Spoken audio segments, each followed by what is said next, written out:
શ્રી ગુરુદેવ દત્ત. મિત્રો, સખાઓની દ્રષ્ટિ પણ કેવળ યુદ્ધ પર જ છે. હું જે સત્સંગ કરું છું, ગુરુ કૃપાથી જે જ્ઞાન છે, એમાં બહુ ઓછો લોકોને ઇન્ટરેસ્ટ પડે છે. આજે સવારે પણ એક બેને મને પ્રશ્ન કર્યો કે ભારત પાકિસ્તાનનું યુદ્ધ હવે ક્યારે થશે. કેટલાય વિડીયો મારા આવી ચૂક્યા છે, બરાબર ને? કે 18 મે પહેલાંના 18 દિવસ અને 18 મે પછીના 18 દિવસ આ યુદ્ધ માટે બહુ મહત્ત્વના છે. એમાં આપણે એક ફેઝ જોઈ ચૂક્યા છે. બીજો ફેઝ 6 જૂન પછી ચાલુ થાય તો ઠીક છે, નહીં તો 6 જૂન પછી હું તમને કહું છું તે સાંભળો. 6 જૂન પછી મહાતાંડવ છે. હવે તાંડવ માનવ સહજ પણ છે અને પ્રકૃતિજન્ય પણ છે. ઘણીવાર કહી ચૂક્યો છું કે મેં કે 2034-35 સુધી આ વિશ્વ જળ પ્રલય જોશે. એ જળ પ્રલયની જે તીવ્રતા છે, હવે એમ કહેવું કે 6-7 જૂનથી અથવા તો હું એમ કહું આજથી શરૂ થઈ ગઈ છે, તો એ અતિશયોક્તિ નથી, બરાબર? એક જળ તાંડવ તો આપણે મોદી સાહેબે પાકિસ્તાન પર નાખી દીધું, સિંધુ જળ સંધિ કેન્સલ કરીને, બરાબર? તો કોઈને કોઈ પ્રકારે જળ પ્રલય આ વિશ્વમાં હવે તમે જોતા રહેશો 2035 સુધી. એની જે તીવ્રતા છે, તો હું એમ કહું આજે 25 મેથી સ્ટાર્ટ થઈ ગઈ તો ખોટું નથી. ઓલરેડી આપણે એની તીવ્રતામાં જ છે. પણ તમારું સોય કેવલ ભારત પાકિસ્તાન યુદ્ધ પર ચોંટેલી છે ને, એટલે હું ફરી કહું છું. પહેલાં પણ કીધેલું છે કે પહાડો પર જવું નહીં, નદી કિનારે જવું નહીં, દરિયા કિનારે જવું નહીં, દરિયાની ઉપરની મુસાફરી, દરિયાની અંદરની મુસાફરી, આ બધી મુસાફરી ટાળવી કહી ચૂકેલો છે ને ભાઈ. તો આજની વાત ફરીથી ધ્યાનમાં રાખો, નહીં તો પસ્તાવાનો વારો આવશે. તમારી દ્રષ્ટિ કેવળ યુદ્ધ પર છે, જ્યારે અમારી દ્રષ્ટિ માનવ સહજ અને કુદરતી જળ પ્રલય પર છે. માનવ સહજ એટલે ભારત પાકિસ્તાન કે એવા વિશ્વમાં કશે પણ વોર ચાલે છે, એમાં કોઈ ડેમ તૂટી ગયો તો એ પણ શક્યતા હું જોઈ રહ્યો છે. તે જળ પ્રલયની નો જે ફેઝ છે, એની તીવ્રતામાં આપણે ઓલરેડી પ્રવેશી ગયા છે. તમે ઇન્ડિયામાં જ જો ક્યાં ક્યાં અત્યારે ચક્રવાત આવી રહ્યા છે, બિનમોસમ વરસાદ પડી રહેલો છે, વાવાઝોડા આવે છે, ખેતીના પાક નુકસાન થાય. આ જો ચોમાસું હજુ તો આવવાનું બાકી છે, તે પહેલાં આ તાંડવ ચાલુ છે અને એની તીવ્રતા 6 જૂન પછી વધી જવાની છે. જુલાઈમાં તો મહાતાંડવ છે પ્રકૃતિનો, તે પણ જળ પ્રલયનો. યાદ કરશો ને મને ફોન કરશો, વોટ્સઅપ પર મેસેજ કરો કે ભાઈ સર તમારી વાત સાચી પડી. આપણે જળ પ્રલયની એકદમ તીવ્રતામાં હવે આપણે ઓલરેડી પ્રવેશી ગયા છે. પછી એ માનવ સહજ હોય કે પ્રકૃતિજન્ય હોય. માનવ સહજ એટલે કે સમુદ્ર પર લડાઈ થાય જહાજો વચ્ચે, એમાં કોઈ જહાજ ડૂબી જાય, બરાબર છે? કોઈ ફરવા ગયેલા હોય, શીપ હોય, એ ડૂબી જાય, કોઈ હોડી ડૂબી જાય, કોઈ નાવ ડૂબી જાય, સમજી ગયા? કોઈ બીચ પર ગયા હોય ને પાણી ઘેરી વળે, એવા પ્રવેશમાં કોઈ બીચની ઉપર કે નદીની ઉપર કોઈ બ્રિજ હોય તો એ અચાનક તૂટી જાય, ત્યાં હોય ને બધા હલવાઈ જાય, કોઈ જહાજ બ્રિજ આથી ટકરાઈ જાય. તો યુદ્ધની સાથે આ જળ પ્રલય બંને જોવા જઈ રહેલા છે, ત્યારે નદી, સરોવર, પહાડોના ચેકડેમ, રાષ્ટ્રીય ધરોહર સમ ડેમ, બરાબર? સમુદ્ર, પાણીની ઉપર, પાણીની નીચે, આ બધી મુસાફરી જોખમમય છે. સમુદ્રમાં ભૂકંપ આવે, એના કારણે સુનામી આવી શકે, સમુદ્ર પર વોર. અને આ ફેઝમાં આપણે ઓલરેડી પ્રવેશી ગયા છે, સમજ્યા?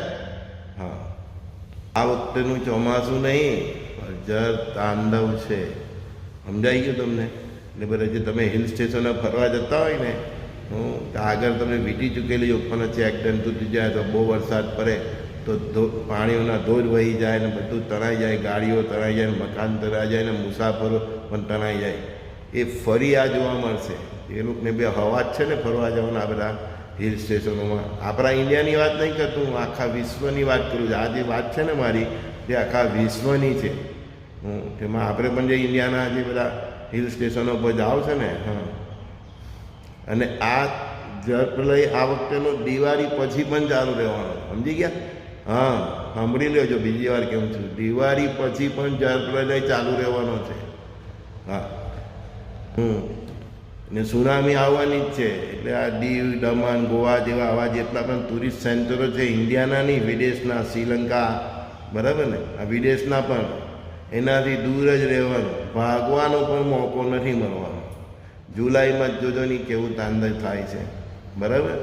એટલે તમારી નસ કેવળ ભારત પાકિસ્તાનના વોર પણ ચોટેલી છે, પણ અમે આ બધું જોઈએ છે. તમને રાત્રે એમ જ્યારે એમ ઉઠીને ઝબકીને પણ જાગીએ છે ને તો વિચાર આવે કે સાલું શું થાય ને લોકોનું શું થાય.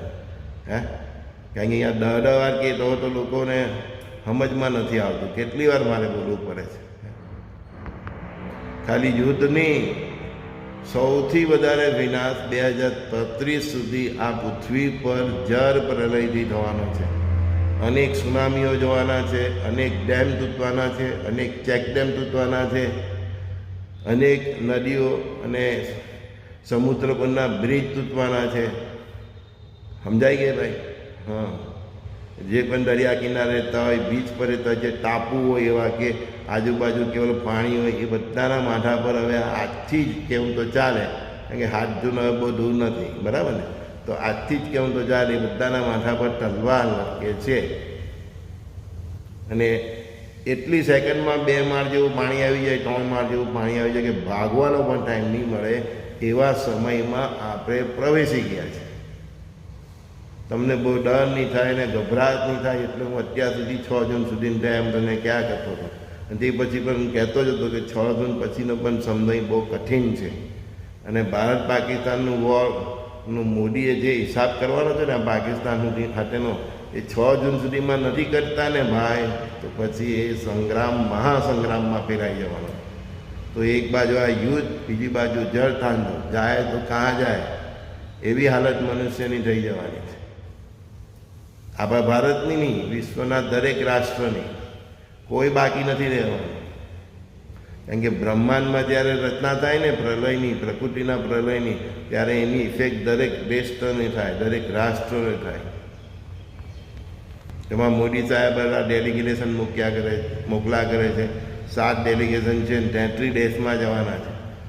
ગમે તેટલું સમજાવે ને ભાઈ, પથ્થર પર પાણી છે. કારણ કે દુનિયા સ્વાર્થથી છે. સ્વાર્થ આવે ને ત્યારે સત્યને પણ સાઈડ પર મૂકી દે. કોઈ સમજવાનું નથી. પેલા ઘાંચીના બળદની જેમ ડોકું હલાવ્યા કરે. હા, તમે જવો એટલે બધું એમ કે ના બરાબર છે, ઇન્ડિયા રાઈટ છે. આખી દુનિયાને સમજાવવાથી કંઈ થવાનું નથી. આપણા માથા પર જે આ કર્મ આવ્યું છે તે આપણે કરીએ જ છૂટકો છે.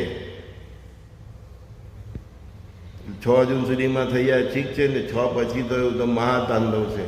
એટલે મહાતાંડવ આપણે 2 જોવાના છે, ખાતે વોર અને જળ પ્રલય. સમજાય? હા, તમે આ બધું પૂછ્યા નહીં કરો, તમે કેટલા તૈયાર થાવ છો ને તે મહત્વનું છે. કેટલા વિડીયોમાં કહેવું છું, દર બીજે ત્રીજે દિવસે કોઈનો પ્રશ્ન આવે છે અને મારે આ બાજુ તમારી સાથે સંવાદ કરવો પડે છે, બરાબર ને? હા, તો આ વાતને ધ્યાનમાં રાખો, સિરિયસ લેવો. કે ઘણીવાર કેવું છે ને મેં કે ગ્રાઉન્ડ 2 મસ્ટ બી, હે ને?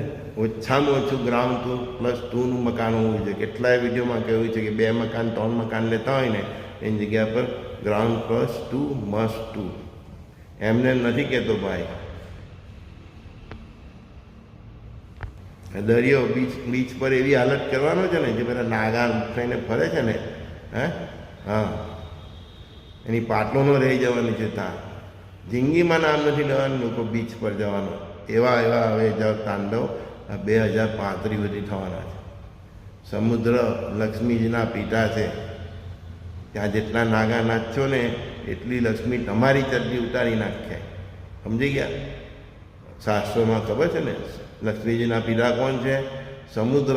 ત્યાં જેટલા નાગા નાચ કરો ને લક્ષ્મીજી એટલી તમારી ચડ્ડી ઉતાર નાખે. એવી ગરીબાઈ લાવી દે કે ખાક થઈ જવો. પાટલું પહેરવાના પૈસા નહીં રહે. આવું છે. અમુક વાર મારે કડક ભાષામાં કહેવું પડે. કેમ વારંવાર કહેવા છતાં પણ જ્યારે એકને એક પ્રશ્ન આવે અને તે પણ જાણીતા મિત્રોનો, ત્યારે એમ થાય કે સારું રોજ 20-25 મિનિટ આપે છે તે પણ બેકાર છે.